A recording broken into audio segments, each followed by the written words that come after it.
SOP collections sa Bureau of Customs na umabot sa 11 billion pesos. May 9 billion pesos collection mula sa sugar. Ang kita mula sa importasyon ng sibuyas na hawak naman ni Martin Araneta. Tinawagan daw siya ni First Lady Lisa Marcos at ipinapatigil ang investigasyon.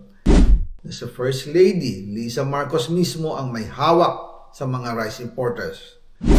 Dahil pala sa dami ng SOP at remittance na ipinapasa sa bawat transaksyon. Ang pinakamakapangyarihang pamilya pa mismo ang sangkot sa ganitong sistema. Ngayon naman po, tungkol sa kampanya nitong 2025 elections, nagkwento sa akin si dating Speaker Martin Romualdez. Kinausap daw siya ni PBBM sa Tacloban para tumulong sa gastusin ng mga kandidato mula national hanggang local candidates. Ang sagot ni Speaker, na ibigay na niya ang SOP collections sa Bureau of Customs na umabot sa 11 billion pesos. Dagdag pa dyan, may 9 billion pesos collection mula sa sugar na ayon mismo sa kanya ay pinaghahatian lang ng 5 kumpanya para makontrol nila ang presyo ng asukal sa merkado. At iba pa ang kita mula sa importasyon ng sibuyas na hawak naman ni Martin Araneta, kapatid ni First Lady Lisa Araneta Marcos.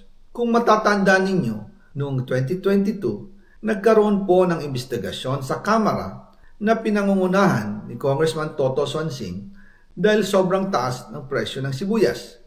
Umabot ng 600 pesos kada kilo. Gayong dapat ay nasa 80 pesos lang.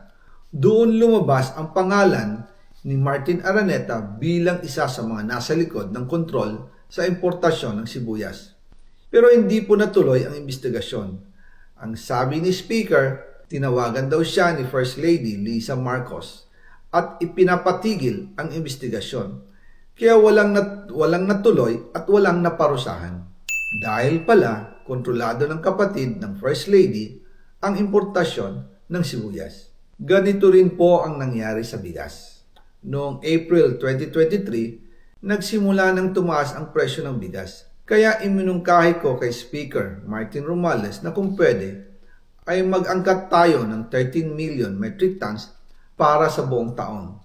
Ang layunin ko po ay mapababa ang presyo ng bigas sa 22 pesos kada kilo.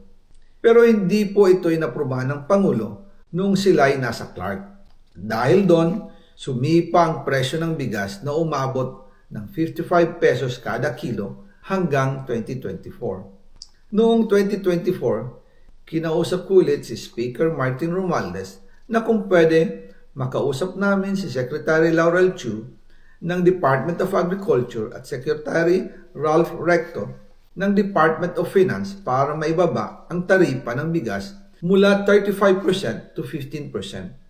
Sinabi ko kay Speaker Martin Romualdez na kung pababayaan natin ang patuloy ng pagtaas ng presyo ng bigas at umabot ito sa 60 pesos kada kilo, siguradong magagalit na ang taong bayan. Posibleng magrevolusyon na ang mga tao at tiyak na maapektuhan dito ang mga kandidato ng administrasyon sa 2025 elections. Isa sa mga patunay na hindi na masaya ang taong bayan ay ang pagbaba ng approval rating ng Pangulo noong panahon na iyon dahil sobrang taas na ang presyo ng bigas. Nangyari po ang meeting at halos inaabot kami hanggang alas 2 ng umaga, nakikiusap, nagpapaliwanag. Buti na lang, matapos ang matagal na negosasyon, pumayag din sila. At di nagtagal, inanunsyo na rin sa publiko na ibaba ang ng buwis sa bigas. Ngunit matapos ang 4 hanggang 6 na buwan, hindi pa rin bumababa ang presyo ng bigas. Kahit ibinaba na ang taripa nito, kaya iminungkahi ko kay Speaker Romualdez na magpatawag ng investigasyon tungkol sa bigas sa pamamagitan ng Quinta Committee hearings. Habang iniimbestiga nito ng Quinta Committee na pinamumunuan ni Congressman Joey Salceda, bigla na lang itong pinahinto ni Secretary Kiko Laurel Chu matapos niyang ipakita ang isang confidential report. Nakasaad dito na sa First Lady Lisa Marcos mismo ang may hawak sa mga rice importers. Ayon kay Secretary Laurel, maaapektuhan daw ang First Lady kung itutuloy ang investigasyon dahil kasama raw nila sa Vietnam visit ang ilang importer ng bigas at nag-dinner pa raw sila roon. At noong araw din yun, tumawag si Congressman Sandro Marcos kay Speaker Romualdez upang ipatigil ang House investigations tungkol sa bigas as instructed ng Pangulo. Magkasama kami ni Speaker Martin Romualdez nang tumawag si Congressman Sandro Marcos.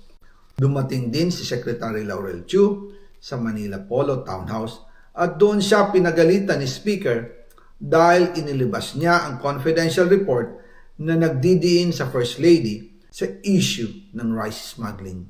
Humihingi ng paumanhin si Secretary Laurel Chu at sinabi niyang, "Pasensya na, masyado akong naive." Doon namin naintindihan kung bakit kahit ibinaba na ang import tax ng bigas mula 35% to 15% ay hindi pa rin bumababa ang presyo sa merkado dahil pala sa dami ng SOP at remittance na ipinapasa sa bawat transaksyon. Dagdag pa po, maraming importers ng isda ang nagrereklamo dahil kontrolado ito ng kaunting kumpanya lamang. Wala naman daw tax sa importation tuwing lean season, pero kahit ganoon, hindi pa rin sila nabibigyan ng permit to import. Ang makaunting kumpanya na ito lang ang nabibigyang permit to import. Dahil dito, kontrolado din ang presyo ng isda. At ito din ang dahilan kung bakit mataas ang presyo ng galunggong.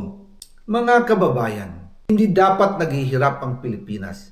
Hindi dapat ganito kamahal ang mga pangunahing bilihin tulad ng bigas. At higit sa lahat, hindi dapat nagugutom ang mga Pilipino.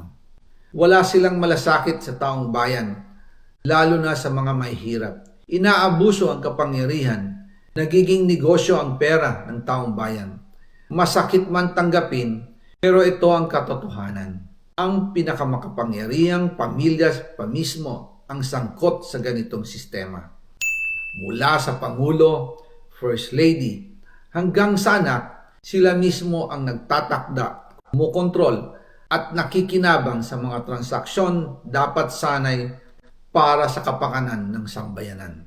Hawak at kontrolado nila halos lahat ng ahensya. Kaya nagagawa nilang itago ang katotohanan. Sa mga susunod na araw, marami pa po akong isisiwalat. Maraming salamat sa inyong oras at patuloy na pag-unawa. Naway, magising tayo sa katotohanan at sama-sama nating hanapin ang hustisya para sa bayan. Diyos mabalos po, Endo Gabos.